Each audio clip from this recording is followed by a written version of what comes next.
दलों द्वारा सनातन धर्म पर विवादित बयान का सिलसिला रुकने का नाम नहीं ले रहा है। इस बीच शुक्रवार को समाज को बांटने वाले इन विवादित बयानों का मामला सुप्रीम कोर्ट पहुंचा। मद्रास हाई कोर्ट के वकीलों ने सुप्रीम कोर्ट में ये याचिका दाखिल की है। याचिका में तमिलनाडु के मुख्यमंत्री स्टालिन के बेटे उदयनिधि स्टालिन और सनातन पर बयान देने वाले डीएमके के अन्य नेताओं के खिलाफ एफआईआर दर्ज कर समुचित कानूनी कार्रवाई करने का आदेश देने की मांग की गई है। सीजेआई ने याचिकाकर्ता को जरूरी औपचारिकता पूरी करने को कहा है। समाज को बांटने वाला ताजा विवादित बयान बिहार से आया है, जहां राज्य के शिक्षा मंत्री चंद्रशेखर यादव ने रामचरितमानस पर विवादित टिप्पणी कर माहौल को और गरमा दिया है। हिंदी दिवस पर आयोजित कार्यक्रम में बोलते हुए चंद्रशेखर यादव इस हद तक आगे निकल गए कि उन्होंने रामचरितमानस की तुलना जानलेवा पोटेशियम साइनाइड से कर डाली। उनके इस विवादित बयान के बाद भाजपा बिहार सरकार पर हमलावर हो गई है।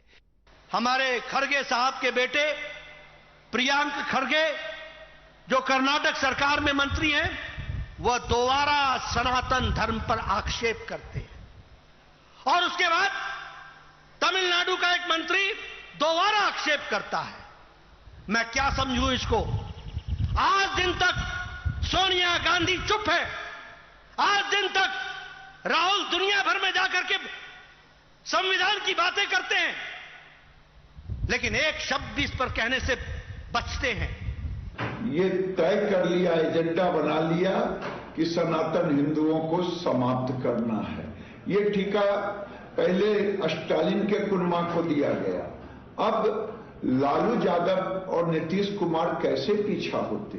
इनके कुनमा ने तो कह दिया कि ये धार्मिक पुस्तक रामायण साइनाइड है, हिंदू जग चुके हैं, एक एक पाई का हिसाब लेंगे। पहले स्टालिन ने शुरू किया खत्म करने का, अब लालू यादव नीतीश कुमार ने। उनको यह बात बोलना ही नहीं चाहिए। यह उनकी बीमार मानसिकता का, बीमार मन का परिचायक है। यह परिचायक है तुष्टीकरण का, जो तुष्टीकरण की बात करके सनातन और हिंदू धर्म के महाग्रंथ को गाली देकर अपमानजनक बात कहकर हम वोट इकट्ठा कर ले। यह देश के लिए, समाज के लिए और जिसके लिए तुष्टीकरण करता है उसके लिए भी यह नुकसानदेह है।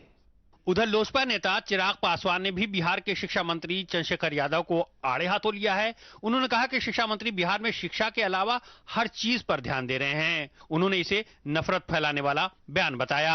आप एक ऐसे प्रदेश के शिक्षा मंत्री हैं जहां पे सालों साल तक कोर्सेज समाप्त नहीं होते, जहां पे प्राइमरी एजुकेशन बद से बदतर होती जा रही है, जहां पर भवन ही नहीं है बच्चों के बैठने के लिए, बेंचेस ही नहीं है बच्चों के बैठने के लिए, उस पर ध्यान केंद्रित करने के अलावा शिक्षा मंत्री का ध्यान हर चीज पर रहता है। इस तरीके के विवादित बयान देने से कोई भी सामान्य व्यक्ति भी ये बताएगा कि सिर्फ समाज में बंटवारे की भावना उत्पन्न होगी। अरे करोड़ों लोगों की आस्था है, राम नाम सत्य है कह के हम सब इस धाम से परलोक जाते हैं। उस राम के नाम को जहर बताना, इतनी हिम्मत जो लोग रखते हैं, वो इस देश के ही मूल आस्था पर सवाल करते हैं, उस पर चोट करते हैं। इसमें तो कोई दोमत ही नहीं है। उनका पूरा जनता बॉयकॉट करेगी, आप देखिएगा। पूरा लिस्ट, उनका लिस्ट भी नहीं निकल सकता, इतना बड़ा है।